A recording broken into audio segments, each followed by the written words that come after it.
नमस्कार विद्यार्थी मित्रांनो, माझे नाव लोकेश अशोक माशेलकर. मी SSM विद्यालय हिंगणघाट येथे सहाय्यक शिक्षक म्हणून कार्यरत आहे. वर्ग 6वा विषय इतिहास यामध्ये आपण हडप्पा संस्कृती याविषयी माहिती जाणून घेणार आहोत. ब्रिटिश काळामध्ये जेम्स लुईस नावाचे एक अधिकारी होते आणि त्यांना फिरण्याचा ट्रॅव्हलिंग करण्याचा खूप छंद होता. अशाच छंदापोटी त्यांनी आपली नोकरी सोडून आणि स्वतःचं नाव बदलून ते भ्रमंती करायला निघाले. भ्रमंती करता करता जेव्हा ते पंजाब या ठिकाणी पोहोचले तेव्हा त्यांना विटाच्या अशा प्रकारच्या कलाकृती दिसल्या. त्यांना यावेळेस माहिती नव्हतं की हे काय आहे, परंतु त्यांना रिसर्च करण्याची खूप छंद होता, आवड होती.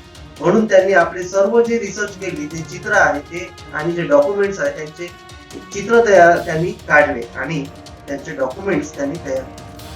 हे शोध लावत असताना त्यांना माहित नव्हतं की आपण एक 5000 वर्ष जुना प्राचीन इतिहास शोधून काढतो, तो म्हणजे हडप्पा संस्कृतीचा. तर चला बघूया याच संस्कृतीची डिटेल माहिती. त्याच काळामध्ये इंडस नदीच्या किनाऱ्यावर सुद्धा अनेक अवशेष तिथे सापडले आणि ही अवशेष इतकी जास्त होती की त्या सर्व ठिकाणाला मोहेंजोदारो असं नाव देण्यात आलं, कारण तिथे बरीच मृत शरीरे सापडली होती. या सर्व संस्कृतीचा विकास हा 5000 वर्षापूर्वीच झाला होता आणि ही इतकी अत्याधुनिक होती की त्यांच्या काळातील अजूनही काही रहस्य अशी आहेत जी आपल्याला आणि या जगाला अजूनपर्यंत कळलेली सुद्धा नाहीये. आणि सगळी अवशेष ही इंडस नदीच्या किनाऱ्यावर सापडली, म्हणून याला इंडस व्हॅली सिव्हिलायझेशन असं नाव देण्यात आलं. काय रहस्य होतं यामागचं ते बघूया.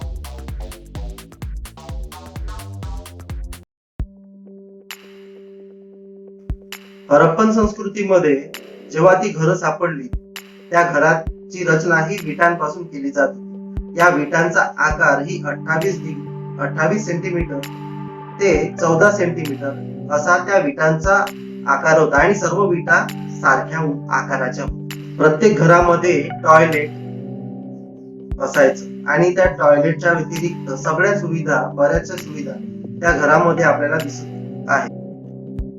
गावाच्या बाहेर नाल्या सुद्धा होत्या, घराच्या बाहेर ड्रेनेज सिस्टीम सुद्धा होती, रस्ते सुद्धा तयार केलेले होते. म्हणजे रचनाबद्ध शहर पद्धती इथे आपल्याला दिसत होती.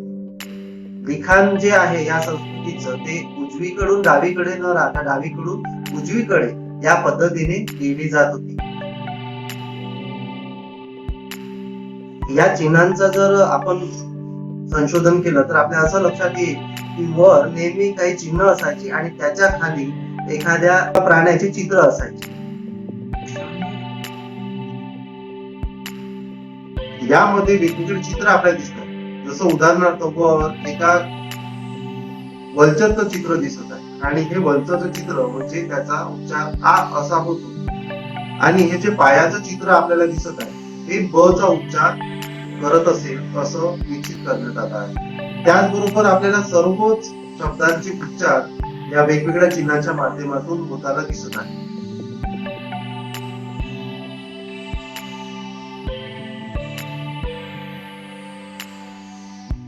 त्याचबरोबर इथे एक दगड मिळाला आहे, त्याला तो खूप प्रसिद्ध दगड आहे, त्याला म्हणतो आपण रोझेटा स्टोन.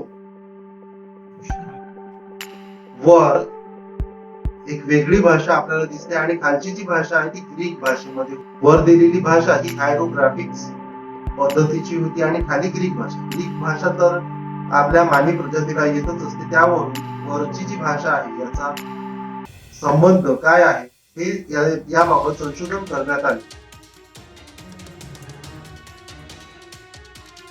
आता या भाषेचं वैशिष्ट्य असं आहे की हा जो डायमंड शेपचा सिंबल आहे याच्यानंतर लगेच वर दिलेल्या जे फिश आहे त्या फिशच्या आकाराचं चित्र येत नसते आणि बाजूला दिलेला जो यू आकाराचं चित्र आहे ते या भाषेमध्ये आपल्याला कॉमन दिसत असते.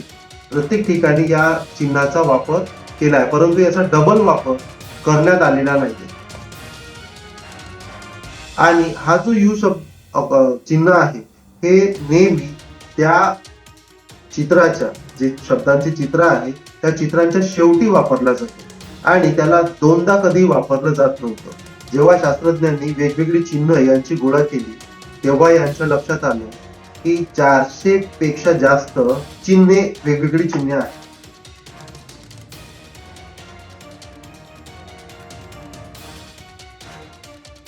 मेसोपोटेमियामध्ये सुद्धा इंडस व्हॅलीमध्ये काही चिन्ह भाषाचं रूपांतर आपल्या दगडांमध्ये तिथे सापडलेलं आहे. यावरून आपल्या असं लक्षात येते की मेसोपोटेमियामध्ये आणि हडप्पन संस्कृतीमध्ये व्यापार होत असावा, कारण हडप्पन संस्कृतीची काही चिन्ह भाषा तिथे आपल्याला दिसलेली आहे. म्हणजे दोघांमध्ये काही ना काही व्यवहार होत असेल हे आपल्या यावरून लक्षात येते. यावरून आपल्या असं लक्षात येते की इंडस व्हॅली मधील जी भाषा आहे ती मेसोपोटेमिया यांनी कॉपी केलेली असावी किंवा त्यांच्याकडून घेण्याचा त्यांनी प्रयत्न केलेला असावा असं आपण नेहमी करत असतो. जसं उदाहरणार्थ आपल्याला व्हॉट्सअप मध्ये एखादी मेसेज टाईप करायचा आहे, हिंदीची जी देवनागरी लिपी आहे तो आपण इंग्रजीमध्ये टाईप करतो. यांच्या घराची जर रचना आपण बघितली तर यांचा जो परिसर आहे तो सर्व परिसर एका उंच भिंतीने बांधलेला असायचा आणि वरच्या भागामध्ये एक किल्ला असायचा. या किल्ल्याची भिंत जी आहे ती मोठी आणि जाड असायची आणि या किल्ल्यामध्ये महत्वाची सर्व ठिकाणे असायची, जसं मार्केट प्लेस आहे, एखादी बाजार आहे आणि एखादी काम करण्याचे ठिकाण आहे. हे सर्व आपल्याला या किल्ला रूपी ठिकाणी दिसायचं. याच्या भिंती वेगळ्या असायच्या आणि खालच्या भागातील घरांच्या भिंती ह्या वेगळ्या असायच्या. भोवताल भिंत असायची. ती भिंत म्हणजे जनावरांना आतमध्ये प्रवेश करू न देणे आणि दुसरं एक कारण म्हणजे जर नदीला पूर आला तर तो पुराचं पाणी आतमध्ये शिरू नये यासाठी सुद्धा ही भिंत बांधल्या जात होती. मोहेंजोदारो या संस्कृतीमध्ये आपल्याला एक विलक्षण गोष्ट दिसते ती म्हणजे आंघोळ करण्याचं ठिकाण. हे ठिकाण खूप मोठं होतं. जवळपास 2.4 मीटर लांब आणि 900 स्क्वेअर फूट असलेलं हे ठिकाण होतं. ते खूप प्रसिद्ध ठिकाण आहे. यामध्ये ड्रेनेज सिस्टीम सुद्धा आपल्याला दिसते. एक नालीसारखा भाग दिसतोय आणि एक विहीर सुद्धा यामध्ये आपल्याला दिसत आहे. आणि या सर्व सिव्हिलायझेशन मध्ये आतापर्यंत कोणत्याही प्रकारची मोठी मंदिरं किंवा कोणत्याही धार्मिक स्थळं आपल्याला दिसलेली नाही. यावरून असं लक्षात येते की त्या काळामध्ये कोणत्याही प्रकारचा धर्म तिथे उपस्थित नव्हता किंवा धर्म उत्पत्तीस आलेला नव्हता. ही संस्कृती कशा पद्धतीने नष्ट झाली ही सर्वात मोठा प्रश्न आपल्या समोर तयार झाला. या संबंधी अनेक वितर्क लावले जातात. काही रिसर्च असं म्हणतात की या संस्कृतीमध्ये एक मोठा भयंकर रोग त्या काळात येऊन गेला किंवा या व्यतिरिक्त नदीला खूप मोठा पूर आला असेल, भूकंप आला असेल, या संबंधी वितर्क लावले जातात.